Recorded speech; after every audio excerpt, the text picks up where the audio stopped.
नमस्कार दोस्तों, स्वागत है आप सभी का एक बार फिर इस नई वीडियो में। एंड ये वीडियो भी बहुत इंपॉर्टेंट होने वाला है because in this video we are going to discuss a very important topic that is Biot Savart's law. ठीक है, इससे पहले वाले जो वीडियो था उसमें हमने डिस्कस किया था साइक्लोट्रॉन के बारे में। ठीक है, अगर आपने वो वाला वीडियो नहीं देखा है तो प्लीज़ उसे भी जाकर देख लीजिए बिकॉज वो बहुत ही इंपॉर्टेंट है। और इस जो वीडियो में हम बात करने वाले हैं that is the next topic about the Biot Savart's law and it is the application of the Biot Savart's law. ठीक है, इसके बारे में भी डिस्कस करेंगे। पहले बायोट-सैवर्ट्स के बारे में डिस्कस करेंगे, उसके लिए एक डेरिवेशन डिराइव करेंगे and after that we will discuss about the application कि इसकी कौन सी एक इंपॉर्टेंट एप्लीकेशन है। ठीक है, and the application is magnetic field due to a infinite long straight wire carrying conductor. किसी एक वायर है, ठीक है, स्ट्रेट वायर, उसमें एक करंट फ्लो कर रहा है। ठीक है, और उसकी वजह से किसी एक पर्टिकुलर डिस्टेंस पर एक पॉइंट है और उस पॉइंट पर कितना मैग्नेटिक फील्ड लग रही है because of this conductor that we are going to derive expression for that. Okay, ठीक है। अगर आपने हमारा चैनल अभी तक सब्सक्राइब नहीं किया है तो प्लीज़ चैनल को भी सब्सक्राइब कर दीजिए।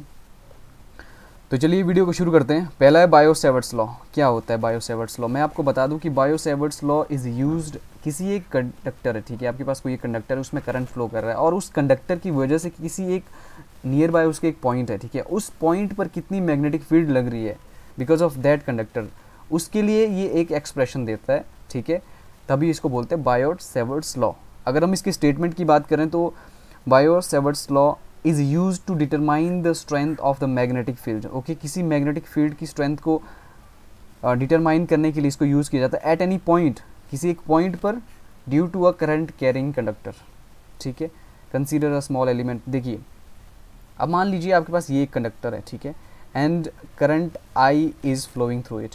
ठीक है, अगर आपको, अब मान लीजिए ये एक पॉइंट पी है और बायोट-सैवर्ट्स लॉ क्या बोलता है? It is use to determine the magnetic field because of a conductor carrying current. ठीक है, एट एनी पॉइंट, किसी एक पॉइंट पर कितना मैग्नेटिक फील्ड लग रहा है उस कंडक्टर की वजह से। ठीक है, that we are going to derive here expression for that magnetic field. Okay, अब देखिए, अब मान लीजिए एक स्मॉल, हमें यहाँ पर एक small D L is the small element of this conductor. ठीक है, और इस कंडक्टर से मान, ये तो 90 डिग्री बन गया, आप कुछ भी कर सकते हो, and this is the angle between this conductor and the line joining that point, that is let this is theta.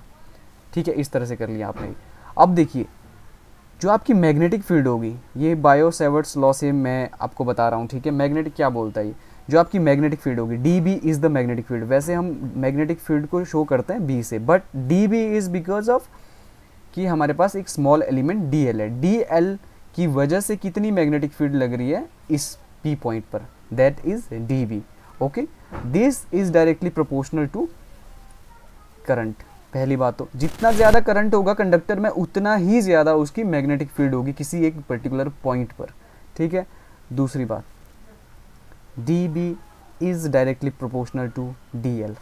जितनी ज़्यादा उस कंडक्टर एलिमेंट, जो हमने स्मॉल एलिमेंट लिया है लेंथ का, जिसमें करंट फ्लो कर रहा है, जितनी ज़्यादा उसकी लेंथ होगी उतनी ही हमारी मैग्नेटिक फील्ड होगी। ठीक है, तीसरा देखिए, d B is inversely proportional to r square.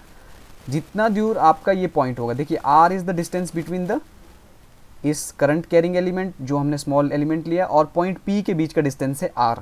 ठीक है, this is inversely proportional to, and जो चौथा है that is directly proportional to the sine of the angle between the conductor and the line joining the point P from that particular small element. Okay, so these are the main thing. Okay, जो बायोट-सैवर्ट्स law. अब देखिए, अब हम इन सभी को combine करेंगे। जब हम इन सभी इक्वेशंस को कंबाइन करते हैं देन हमारे पास जो इक्वेशन बनती है that is d B directly proportional to I D L sine theta over are square. ठीक है, अब देखिए, इस प्रोपोर्शनैलिटी को हम हटाते हैं के से, D B is equal to K I D L sine theta, okay, R square. अब देखिए, जो आपका के होता है that is equal to mu naught over 4 pi, जिसकी वैल्यू होती है 10⁻⁻⁷। ठीक है, this is the value of this. अब देखिए, के को रिप्लेस करते हैं हम, mu naught 4 pi I D L sine theta over are square. dB and this is the expression for magnetic field because of any conductor, जिस conductor में आपका current carry कर रहा है उसकी वजह से किसी एक particular point P at a distance of R पर कितनी मैग्नेटिक फील्ड लग रही है, ठीक है, वो डेरिवेशन हमें दिया गया था Biot Savart's law and this is the expression for Biot Savart's law, ठीक है। I hope this is clear to all of you. अब देखिए, अब इसका बहुत ही इंपॉर्टेंट एप्लीकेशन हम स्टडी करने वाले हैं, magnetic field due to a infinite long straight wire carrying conductor, ये भी इसका एक एप्लीकेशन है, ठीक है। Magnetic field due to a infinite long straight wire carrying current, कोई आपके पास एक स्ट्रेट वायर है, ठीक है, इनफाइनाइट लॉन्ग, और उसमें करंट आई फ्लो कर रहा है, कुछ भी करंट, किसी भी अमाउंट का करंट उसमें फ्लो कर रहा है और उसकी वजह से किसी एक पर्टिकुलर पॉइंट पर कितनी मैग्नेटिक फील्ड लगेगी, उसके लिए हम एक्सप्रेशन डिराइव करेंगे and that is the application of Biot Savart's law, ठीक है।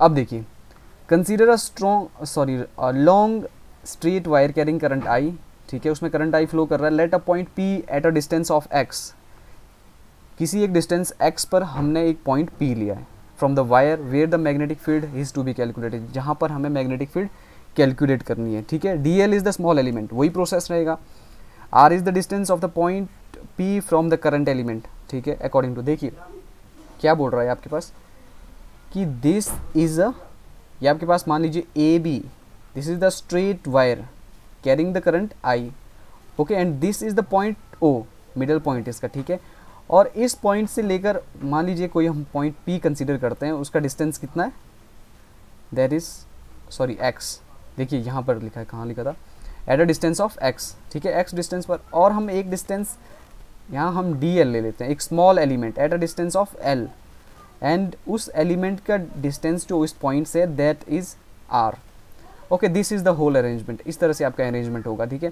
अब देखिए, according to the Biot Savart's law the magnetic field on the point P due to a small current element, और इसके बीच का जो एंगल है दैट इज फाई, तो आपका जो मैग्नेटिक फील्ड बन जाता है that is dB equal to mu naught 4 pi I dl, ठीक है, I is the current, dl is the small element, okay, sine phi, this is phi because phi is the angle between this current element, देखिए यहाँ पर phi है आपका, ठीक है, and this line joining the point P from element, okay, that small element, देखिए r square, r is the distance between current element and the point P जहाँ पर हमें मैग्नेटिक फील्ड कैलकुलेट करनी है। देखिए ये हमारा फाइनल एक्सप्रेशन होगा, हमें इसे कैलकुलेट करना है, this is the magnetic field, okay, और हमें क्या क्या चाहिए इसके लिए, देखिए साइन थीटा की वैल्यू हम यहाँ से इसी डायग्राम से कैलकुलेट करेंगे, dl की वैल्यू भी इसी से कैलकुलेट करेंगे, r की वैल्यू भी, ठीक है, आप देखते जाइए कैसे।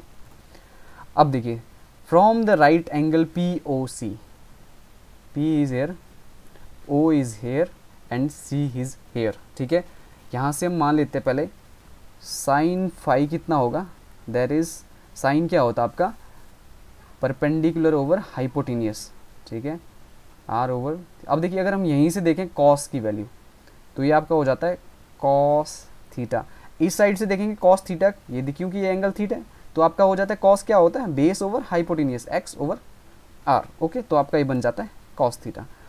और दूसरी देखिए टेन थीटा, अगर हम यहाँ से निकालेंगे टेन थीटा क्या होता है, बेस ओवर परपेंडिकुलर, ओके, ठीक है, आपका साइन टेन थीटा हो जाएगा, परपेंडिकुलर ओवर बेस होता है आपका टेन थीटा, ठीक है, यहाँ से देखिए इस एंगल से, ये जो है POC से आपको देखना है, POC से साइन थीटा क्या होगा, टेन थीटा क्या हो जाएगा, परपेंडिकुलर ओवर, ठीक है, तो ये बन जाएगा आपका, तो आप L यहाँ से हो जाएगा आपका x टेन थीटा, ठीक है।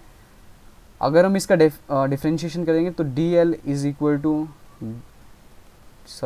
x, ठीक है, second square theta d theta, so this is the differentiation of, देखिए dl की वैल्यू आ गई है हमारे पास, साइन फाई की वैल्यू आ गई, अब यहाँ से देखिए हम r भी निकाल सकते हैं इसी से, अगर हम यहाँ से r की वैल्यू निकालेंगे तो आपके पास बन जाएगा r equal to x over cos theta, ठीक है, r की वैल्यू क्या बन जाएगी आपके पास, ये आप ऊपर से ही निकाल सकते हैं, देखिए यहाँ से साइन फाई से x ओवर कॉस थीटा, ठीक है, this is the value of r, this is the value of dl and this is the sine phi की वैल्यू। अब देखिए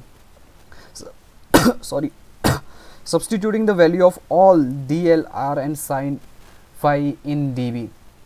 डी बी क्या है आपके पास, this is the magnetic field जो हम लोगों ने क्या बायो-सैवर्ट्स लॉ के थ्रू कैलकुलेट किया था, ठीक है। This is the expression sine phi over r square. देखिए हम जो अभी इससे देखिए यहाँ से हमारे पास साइन फाई की वैल्यू आ गई है, ठीक है, डी एल की वैल्यू आ गई है और आर की वैल्यू आ गई। Place all these values in this expression then we will get, हमारे पास आ जाएगा, मैं डायरेक्ट लिख रहा हूँ इसको, ठीक है। आप पूरा इसको सिस्टमेटिकल वे में पुट करके देखना कि क्या क्या आता है, ठीक है। तो आपके पास ये बन जाता है mu 0 4 pi I D L over X, ठीक है, सॉरी डी एल नहीं है आपके पास, डी थीटा होता है, ठीक है, I d theta and cos theta, this is the expression we get. और अगर हम इसको लिखें तो d B is equal to mu naught over 4 pi I cos theta D theta over x.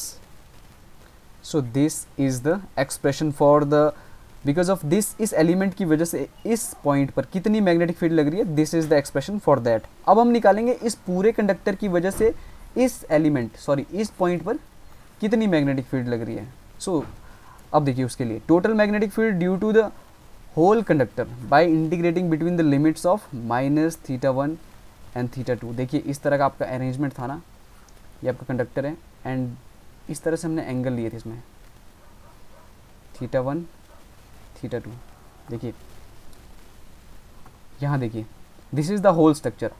अभी हमने सिर्फ इस वाले पार्ट को देखा है, ठीक है, ट्राइंगल पी ओ सी। अब हम पूरे जो पूरा ए बी पी को देख रहे हैं, ठीक है। This is the whole conductor, A B उसकी पूरी लेंथ है, ठीक है। उसके लिए देखिए हम क्या करेंगे, उसको लिमिट्स में डालेंगे माइनस थीटा 1 और थीटा 2, इस तरह से आपका अरेंजमेंट बनता है, ठीक है। तो आपका बन जाएगा ये डी बी आपके पास क्या है, इसको इंटीग्रेट करना है माइनस थीटा 1 से theta 2 minus theta 1 and theta 2। तो आपके पास अंदर है mu naught 4 pi I cos theta D theta over X, ठीक है। अब देखिए कांस्टेंट आपके पास ये पूरा कांस्टेंट है, वेरिएबल जहाँ पे इंटीग्रेशन होगा तो आपके पास टोटल मैग्नेटिक फील्ड बी है, तो आपका ये बन जाएगी, ये पूरा बाहर आ जाएगा 4 पाई तो आई ओवर एक्स एंड इसका इंटीग्रेट करेंगे तो आपका बन जाएगा minus theta 1 theta 2 cos theta d phi theta, okay this is. अब देखिए इसका इंटीग्रेट जब करेंगे तो मैं डायरेक्ट वैल्यू लिख रहा हूँ, ठीक है। आप इसको पूरा इंटीग्रेट करना, उसके बाद वैल्यू डालना इसमें, तो मैं डायरेक्ट लिख रहा हूँ इसको, ये आपके बन जाएगा theta 4 pi I over X, ठीक है। सॉरी ये पेन थोड़ा बीच में चढ़ नहीं रहा है। अब देखिए sine theta 1 plus sine theta 2, ठीक है, this is the expression that we get. अब देखिए हमारे पास एक्सप्रेशन क्या आया था, mu naught 4 pi I over x sine theta 1 plus sine theta 2। अब देखिए क्या लिखा है, अगर आपके पास स्ट्रेट लाइन इनफाइनाइट लॉन्ग है, अगर आपके पास बहुत इनकी जो लेंथ है that is it is too long, ठीक है, तो क्या होगा आपका जो एंगल होंगे, ठीक है, दैट विल, जितना ज़्यादा आपकी लेंथ होगी ऊपर जाएगा उतना पॉइंट पी आपका क्लोज आता रहेगा, और थीटा 1 और थीटा 2 हो जाएंगे आपके 90 degree at infinite length when the conductor have infinite length, okay. तो आपके पास बी हो जाएगा, यहाँ पर आप 90 डिग्री, यहाँ पर 90 डिग्री, कितना हो जाएगा 1 प्लस 1, तो आपके पास ये 2 हो जाएगा। तो total magnetic field because of the conductor that is mu naught 4 pi 2 I over x, 2 means 1 plus 1 2 हो जाएगा, ठीक है। This is the final expression and this is the expression for the total magnetic field because of this conductor, ठीक है, straight line conductor, straight wire conductor at any point P, ठीक है। This is the conductor, ये आपको बिल्कुल याद होना चाहिए या बिल्कुल आपको कॉन्सेप्ट क्लियर होना चाहिए कि कहाँ से इस टाइप का डेरिवेशन आपके पास आया है, ठीक है। अब देखिए इसके बेस पर एक न्यूमेरिकल करते हैं, the magnitude of the magnetic field, ठीक है, मैग्नेटिक फील्ड आपके पास ऑलरेडी दी है, that is sorry from the axis of the straight line, हाँ ठीक है, this is the distance, the magnitude of the magnetic field 80 centimetre from the axis long straight wire, क्या बोल रहा है आपके पास, ये वायर है, ठीक है, किसी एक पॉइंट कितना है 80 सेंटीमीटर, आपके पास ये पॉइंट पी है, और मान लीजिए यहाँ पर, और उसकी जो मैग्नेटिक फील्ड है that is given to you micro tesla. ठीक है, तो आपको बन जाएगा 7 × 10⁻⁻6 टेस्ला। ठीक है, डिस्टेंस क्या दिया गया आपके पास, that is R 18 centimetre. So it is, अगर हम मीटर में कन्वर्ट करें, 0.8 मीटर। ओके, अब देखिए 0.8 मीटर हो गया है। अब आप अपना फॉर्मूला याद करिए कि कौन सा फॉर्मूला था। ठीक, that is this 2I/r, sorry x is the distance between that. Calculate the current. देखिए आपके पास क्या क्या गिवन है, r की वैल्यू गिवन है और x की वैल्यू गिवन है। Just replace the value of b and x in this expression, you will get the value of i। Okay, try it by yourself. So in this video we discuss about the Biot Savart's law और उसकी एक application. अगर आपको video पसंद आया हो तो please video को लाइक करें, शेयर करें, कमेंट करें, and thank you so much.